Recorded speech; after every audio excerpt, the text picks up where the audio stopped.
Assalamualaikum warahmatullahi wabarakatuh. Nama saya Fitriani dengan NPM 202001500259. Saya mahasiswi Universitas Indraprastha PGRI. Kali ini saya mendapati tugas akhir yaitu membuat video konseling mengenai pendekatan realitas. Saya adalah mahasiswa jurusan bimbingan konseling semester 6 yang dimana mendapati mata kuliah praktek laboratorium konseling perorangan. Maka dari itu saya membuat video konseling mengenai menggunakan pendekatan realitas. Di sini saya akan memperkenalkan klien saya, yaitu perkenalkan, nama saya Elsa Novita Rahayu. Saya mahasiswi dari Universitas Taman Jagakarsa, Fakultas Psikologi. Di sini saya akan membantu Kak Fitri untuk menyelesaikan tugasnya. Assalamualaikum. Waalaikumsalam. Silakan duduk, Mbak. Terima kasih, Bu. Gimana tadi di perjalanan, macet nggak? Alhamdulillah ya, macet sedikit sih, Bu, tadi. Ya, yang namanya juga Jakarta ya. Iya. Lalu setiap harinya macet. Gimana kabarnya hari ini? Alhamdulillah baik, Bu. Oke. Oh iya, sampai lupa. Ini saya dengan Mbak. Panggil aja Elsa. Oke, boleh. Mbak Elsa. Oke.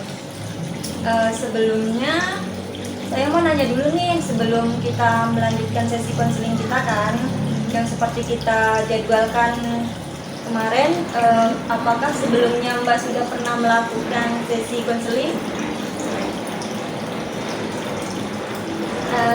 Sudah, Bu, saya sudah melakukan sesi konseling selama 1 kali kemarin bersama dosen saya yang ada di kampus. Oke, berarti Mbak sudah pernah melakukan sesi konseling, otomatis Mbak sudah sedikit mengetahui prosesnya ya, sedikit mengetahui mengenai konseling itu apa, terus tahapan-tahapannya juga Mbak udah sedikit mengetahui dan tidak perlu saya jelaskan. Apa perlu saya jelaskan? Tidak sih, Bu. Oke. Baik, di sini perlu saya tegaskan kembali bahwa apapun yang mau Mbak ceritakan, yang mau Mbak sampaikan kepada saya, yang mau Mbak sharing, berbagi kepada saya, silakan tanpa ada paksa apapun. Jika Mbak juga tidak mau bercerita juga tidak masalah. Jika Mbak mau terbuka juga, itu juga akan membantu kita dalam menyelesaikan masalah yang Mbak alami ini. Nah, terus Mbak juga nggak perlu takut bahwa apapun yang kita bicarakan pada hari ini, yang Mbak sampaikan mengenai masalah-masalah Mbak, tidak akan diketahui oleh pihak luar, yang dimana hanya kita berdua saja yang mengetahui isi dari pembicaraan kita hari ini. Apakah bisa dipahami? Bisa, Bu. Oke. Jadi apa nih kira-kira? Jadi kan gini, Bu, ada yang sesuatu masalah yang mesti mengganjal di saya. Kemarin kan saya pernah bertemu lagi dengan mantan pacar saya. Oke. Dan di situ dia bilang kayak yang dia bilang ke saya, suruh saya untuk menunggu selama 4 tahun. Menunggunya selama 4 tahun. 4 tahun di depan.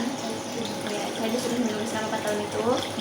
Saya bilang, kenapa saya harus nunggu kamu? Karena kan sedangkan kamu kan sudah punya pacar di sini. Seharusnya kan kamu melanjutkan hubungannya dengan pacaran ini ke jenjang yang kayak serius-serius itu. Nah, kenapa saya harus nunggu kamu? Sedangkan kamu kan udah punya pacar. Nah, di situ kayak dia bilang kayak dia itu gak direstuin sama keluarganya. Nah, si cowok ini tuh gak direstuin sama keluarganya, Bu, karena perbedaan budaya. Karena kan si cowok ini Sunda dan cowok ini Jawa kan. Terus nggak boleh sama keluarga si cowok ini untuk nikah sama yang si cewek Sunda ini, karena kan ada pertentangan gitu kan di adatnya. Terus kata dia ingin mengakhiri hubungannya sama pacarnya ini, jadi dia menyuruh saya untuk menunggu dia selama 4 tahun ini. Berarti di sini Mbak kemarin itu Mbak bertemu kembali sama si mantan pacarnya Mbak. Iya. Terus mantan pacar Mbak ini minta untuk Mbak menunggunya selama 4 tahun. Nah, terus pas dia ngajukan permintaan untuk menunggunya selama 4 tahun itu, apa respon dari Mbak? Ya saya kayak bilang, ya gue mau nungguin lo selama 4 tahun ini, tapi dengan syarat lo harus mengakhiri hubungan lo sama si pacar lo ini.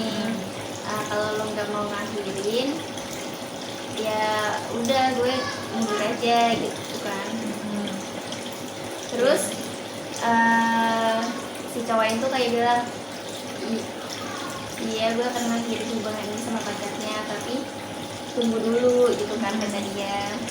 Ya udah, terus kalau gue ya udah lo pacaran aja sampai kapan kan, jadi gue juga boleh pacaran sama orang lain gitu kan. Gue bilang gitu sih Bu. Terus kayak dia bilang lagi kayak, kalau lo pacaran sama orang lain nanti perasaan lo udah gak sama gue dong gitu kan, ya itu resiko lo kan, lo gak boleh gini, gak boleh mainin perasaan cewek semena-menanya kan, harusnya lo juga bisa menjaga perasaannya. Terus kalau gue udah gak suka sama lo, ya itu urusan, maksudnya resiko lo gitu loh. Oke, terus tanggapan dari si mantan pacarnya Ambar setelah Mbak ngomong seperti itu, apakah dia menargetkan misal kayak 1 minggu nih, kasih gue waktu buat gue nyelesain masalah gue sama pacar gue yang sekarang, terus baru kita lanjut, atau gimana? Dia nggak bilang untuk menargetkan kapan dia putus sih Bu. Dan saya nggak nanya, dan saya juga nggak ngebatasin untuk kapan dia harus putus sih Bu. Berarti nggak ada ketegasan dari dianya buat secepatnya gitu mengakhiri hubungannya. Oke. Terus apa yang Mbak rasakan setelah kan ini udah berlanjut ya kan, setelah pertemuan yang katanya itu dia minta Mbak untuk menunggunya selama 4 tahun itu. Nah, terus selama beberapa hari setelahnya itu bagaimana responnya ke Mbak? Ya di situ sih dia ya perhatian kan Bu, terus sering chat juga, terus kadang malam juga telepon. Ya itu gak berlangsung lama sih Bu, itu cuma kayak beberapa minggu aja sih Bu. Tapi dari kan tadi dibilang bahwa dia nggak direstuin tuh, ya kan, hubungannya yang sekarang. Terus si pacarnya yang sekarang itu tahu nggak sih kalau keluarga si cowoknya itu nggak ngerestuin hubungan mereka gitu? Saya rasa sih nggak tahu ya Bu. Kalau cewek yang udah tahu kalau nggak direstuin, pasti dia bakal mundur sih. Tapi kalau saya lihat di sini sih kayak hubungannya baik-baik aja sih. Oke, berarti hubungannya baik-baik saja sama mantan pacarnya Mbak. Justru maka dari itu si cowok Mbak ini, si mantan pacarnya Mbak ini agak susah gitu ya buat lepas pacarnya yang sekarang itu. Oke. Terus kalau dari Mbaknya sendiri, bagaimana perasaan Mbak ke si mantan pacarnya Mbak sekarang itu? Ya kemarin sih ini sih saya kayak ya bener saya yang masih cinta, saya sama dia, tapi kan saya di sini juga kayak tahu diri juga, karena kan dia juga udah punya pacar, gak mungkin saya kayak rebut dia dari pacarnya sih Bu. Karena kan saya juga tahu perasaan perempuan kalau cantik kayak gimana kan Bu, makanya kayak di sini saya kayak milih mundur aja dari dia. Kalau mungkin kalau jodoh kan gak akan kemana juga gitu sih Bu. Terus di sini kayak yang udah jarang banget untuk chatan dan bukan kelas kontak sih, cuman kayak kayak jarang aja chatan, dan kalau dia chat ya udah saya bales gitu sih. Terus untuk perasaan untuk sekarang ini ya, kalau untuk yang sekarang ini sih chatan juga jarang sih Bu, karena mungkin dia juga sibuk kali ya, makanya kayak udah jarang chatan. Terus dari Mbaknya sendiri, apakah pernah Mbak yang memulai untuk menghubungi si mantan pacarnya Mbak ini? Iya ya pernah. Saya pernah kayak ya nanya gimana, terus juga ngobrol kayak gitu sih Bu. Oh, berarti kayak masih kayak memberikan perhatian gitu lah ya. Iya. Nah, terus yang mau saya tanyakan, apa perasaan Mbak ke dia itu nggak bisa, bagaimana ya, nggak bisa dihilangkan, karena kan ya Mbak tahu sendiri kan, Mbak cewek, Iya. terus si ceweknya juga sama-sama perempuan, Mbak sama ceweknya sama-sama perempuan kan, otomatis ya Mbak tahu dong bagaimana perasaan si pacarnya jika tahu kalau si pacarnya itu masih menghubungi Mbak, bahkan meminta untuk menunggu selama 4 tahun gitu loh. Untuk perasaan saya Ya, ya apa ya, ada perasaan kayak nggak enak nih, apa perasaan kayak ngerasa bersalah gitu. ini bahasa sih masa bersalah juga ada, karena kan kayak udah yang kayak masuk di kehidupan dua orang ini. Jadi tadi kayak untuk milih cinta dalam diam gitu sih. Terus ya tahu sih kayak perasaan cewek disakitin gitu sih, makanya saya kayak ya udahlah, udah gitu. Berarti di sini Mbak menyadari bahwa kesalahan Mbak karena sudah kayak berada di tengah-tengah hubungan mereka ini.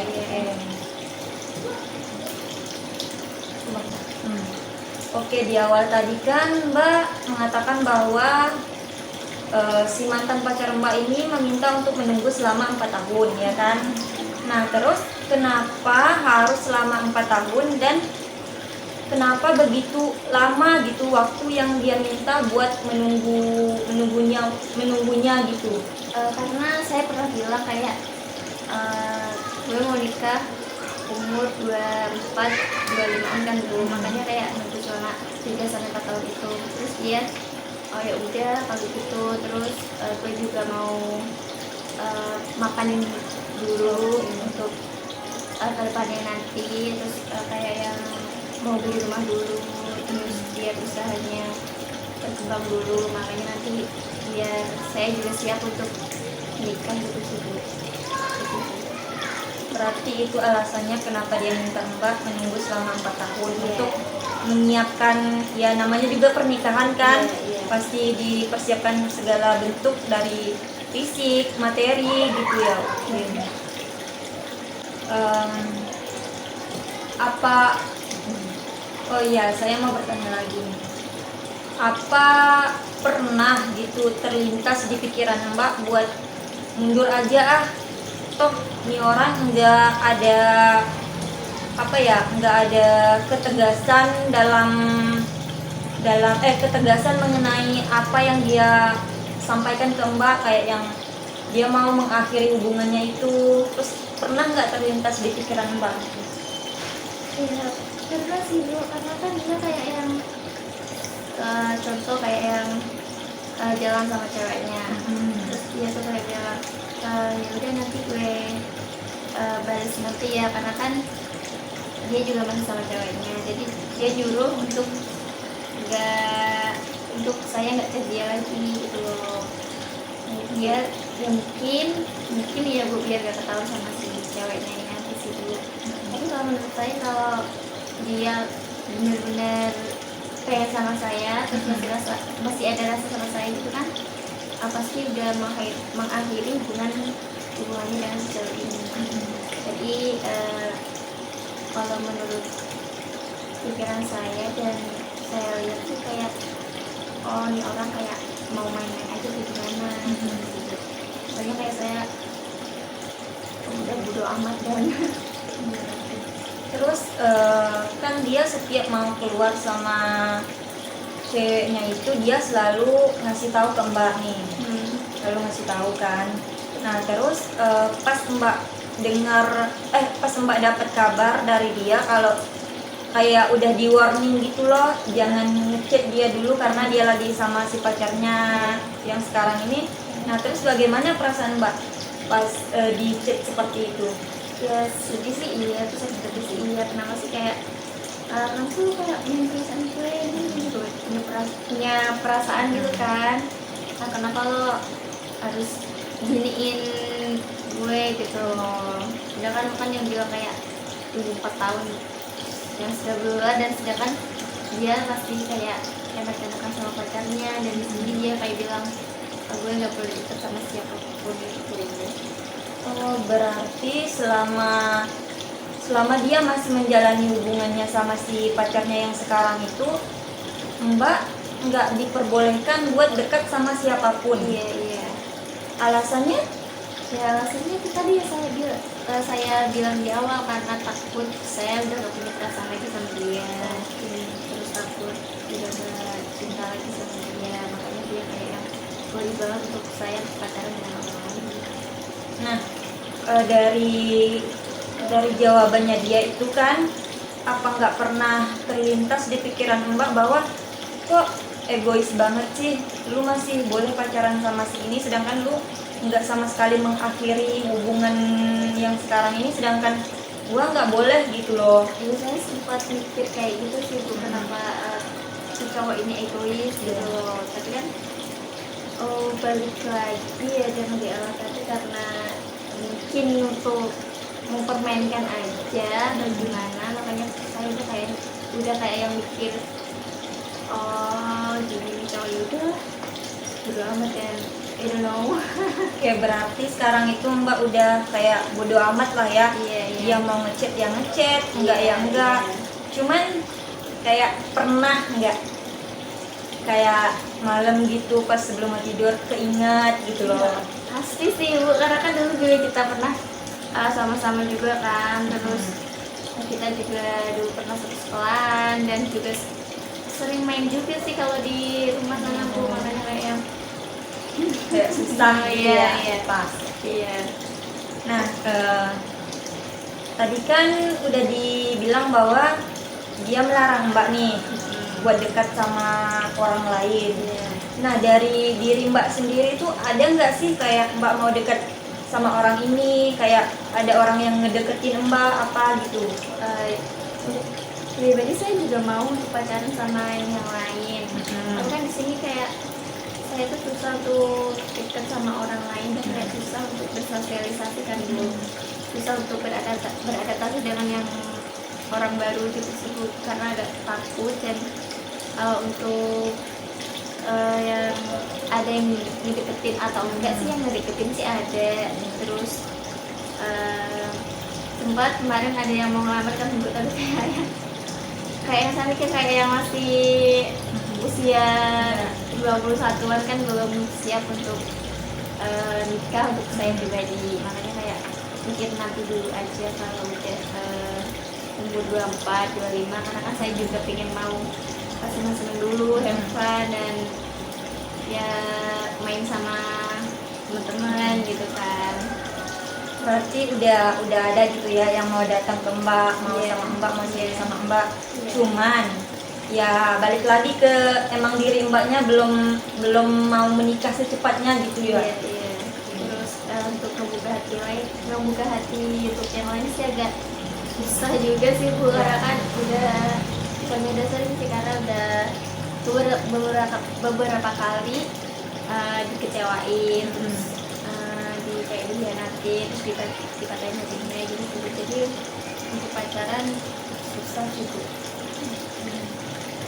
Berarti di sini tuh bukannya Mbak mau menutup diri dari orang baru karena nggak bisa move on gitu, bukan ya? Cuman ya emang belum siap aja buat nerima orang baru, karena ya itu lagi bahwa Mbak udah ya berkali-kali begitulah yang dibikin kecewa sama cowok. Tapi nih jika kita berbicara ke depannya nih, jika Mbak sudah dikatakan ya Mbak udah lulus nih, udah kerja, udah sekitar umur berapa ya, sekitar umur 24 lah. Jika mantan pacarnya Mbak ini udah putus nih sama pacarnya yang sekarang, dan dia datang ke Mbak, nah terus bagaimana? Apakah Mbak melanjutkan hubungan yang pernah diiniin sama dia, apa Mbak nggak mau lagi karena kan ya udah lama gitu loh? Untuk itu sih mungkin saya akan berpikir 2 kali ya lagi ya Bu, untuk untuk ikat sama mantan saya ini. Terus mungkin saya juga akan tanya dulu sama keluarga saya untuk direstuin atau enggaknya gitu sih Bu. Tapi untuk kemauan gue sih ya terus saat ini sih mau sih Bu, tapi Ya kan namanya juga perasaan, ya mau gimana ya, perasaan susah buat ngelupain walaupun udah lama putusnya, udah berkali-kali dikecewain, ya kan, apalagi seperti Mbak yang diminta selama 4 tahun nih buat nunggu dia buat mutusin hubungannya yang sekarang sama si pacarnya, sedangkan nggak ada ketegasan sama sekali dari si dianya gitu loh mengenai permintaannya yang kepada Mbak untuk menunggu selama 4 tahun gitu. Ya kan nggak ada ketegasan gitu loh dari dirinya sendiri. Padahal kan dia sendiri yang meminta, ya kan. Harusnya jika dia sendiri yang meminta, ya dia harus bisa tegas dong atas apa yang dia mau gitu loh. Kan dia juga nggak dikasih restu sama orang tuanya dengan si pacarnya yang sekarang. Nah harusnya itu ya ada ketegasan gitu loh. Terus sekarang nih bagaimana cara Mbak menyikapi tentang masalah yang Mbak ceritakan tadi ke saya gitu loh? Apakah Mbak udah kayak, oh saya mau kayak gini nih, saya nggak mau lagi kayak yang kayak belakang-belakang gitu, masih tetap kayak mikirin si mantan Mbak gitu loh?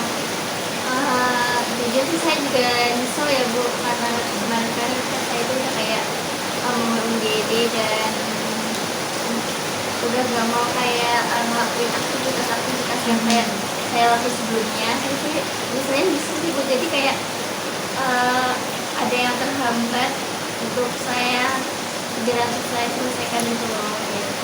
Kalau boleh saya tahu, tadi kan Pak mengatakan bahwa mengenai kayak aktivitas Mbak itu kayak terhambat gitu loh. Nah, kalau saya boleh tahu, apa kesibukan Mbak yang Mbak jalani sebelum si mantan pacarnya Mbak itu datang menemui Mbak untuk meminta Mbak untuk menunggunya selama 4 tahun itu? Kemarin sih saya sering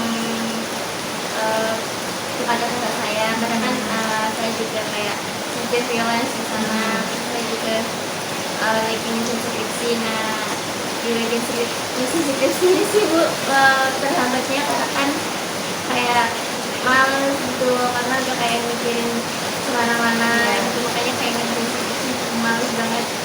Dan sih buat skripsi saya terhambat sih Bu, makanya kayak saya harus kejar gitu sih. Berarti ya cukup mempengaruhi gitulah aktivitas Mbak ya kita tahu sendiri lah kan, yang namanya skripsi harus ya dikejar deadline kayak gitulah ya. Oke, berarti selama itu skripsi Mbak itu kayak terabaikan gitu ya. Nah jadi sampai sekarang maksud saya itu sekarang masih Mbak nanti deh ngerjain skripsi, nanti deh kayak masih dinanti gitu loh? Apakah udah ada udah ada sedikit kemauan gitu loh, gue harus ngerjain ini skripsi gue, masa iya sih gue terpuruk sama si mantan pacar gue yang nggak ada sama sekali ketegasan, kepastian gitu? Hasil sih ya itu juga saya harus ngejar untuk deadline skripsi ini sih, karena kan udah mendekati deadline ini kan ya Bu. Saya kayak udah kayak mikir untuk mikirin dia tuh udah kayak yang bodo amat gitu. Udah kayak udah bodo lu, ya udah kalau enggak pergi aja gitu. Berarti udah kayak ada sedikit dorongan lah ya Iya, untuk iya. menyelesaikan skripsi Mbak ini. Oke. Nah tadi kan juga Mbak mengatakan kalau Mbak ada freelance, Iya. terus ikut kakaknya Mbak ke kantor juga. Nah Nah, semenjak dia masuk lagi nih ke pikiran Mbak, kan Mbak kayak enggak apa ya namanya, enggak ikut lagi kakaknya Mbak ke kantor. Nah terus apa Mbak nggak mau balik lagi gitu kayak dulunya gitu, setiap harinya Mbak itu beraktivitas, ikut kakak Mbak ke kantor, terus ada freelance juga, apa nggak pernah terpikirkan buat balik ke masa yang itu? ya mau sih Bu untuk balik yang ke itu, karena kan juga butuh menghibur diri dan ngisi waktu yang lama. Tapi sih untuk kembali lagi ke kantor sih lebih dari dulu ya Bu, karena kan saya masih untuk mengajar skripsi ini Bu. Karena di sini tuh saya sedikit Bu. Oke, berarti di sini fokus utama yaitu skripsi ya. Ya, Oke. ya. Berarti sudah ada kemauan untuk Mbak mengikut kakak Mbak ke kantor lagi, cuman ya emang belum tepat waktunya karena ya itu lagi Mbak lebih memfokuskan kalau bagaimanapun skripsi nomor satu ya. Nah, oke, jadi bagaimana nih, apakah ada yang mau Mbak sampaikan atau Mbak ceritakan lagi ke saya yang belum Mbak sampaikan yang masih mengganggu gitu loh? Untuk saat ini sih udah cukup ya Bu. Ya, oke. Nah, terus saya mau bertanya, bagaimana perasaan Mbak sekarang setelah kita sharing, setelah kita melakukan sesi konseling ini? Bagaimana perasaan Mbak setelah itu? Ya alhamdulillah udah lumayan sedikit lega ya Bu, karena kan udah meluapkan selisih hati saya, udah lumayan lega. Alhamdulillah ya, saya juga merasa senang bisa membantu Mbak. Ya memang tidak banyak, cuma ya saya senang sekali bisa membantu Mbak. Seenggaknya Mbak bisa meluapkan atau mengeluarkan isi hati Mbak, isi pikiran Mbak yang mengganggu pikiran Mbak gitu. Oke. Terus sekarang berhubung waktu kita sudah hampir habis, apakah bisa sesi konseling ini kita cukupkan? Cukup sih Bu. Oke, sudah cukup ya. Oke. Oh iya, nanti kalau seandainya Mbak kayak merasa ada yang mau disampaikan, ada yang mau diceritakan yang menjanggal pikiran Mbak, bahwa kayak misalkan muncul lagi nih perasaan kayak nggak mau ngelupain mantan pacar Mbak, kita bisa adakan pertemuan selanjutnya jika memang Mbak mau begitu. Kita atur di oh iya, Mbak bisa langsung chat saya saja jika nanti baru kita atur waktunya. Oke. Ya saya mau pamit pulang dulu. Terima kasih udah meluangkan waktunya untuk saya untuk mendengarkan keluh kesah saya. Terima kasih banyak Bu. Kalau gitu saya pamit dulu. Ya, Si Bu. sekian video konseling dari kami berdua. Kurang lebih saya mohon maaf. Kami akhiri dengan wassalamualaikum warahmatullahi wabarakatuh.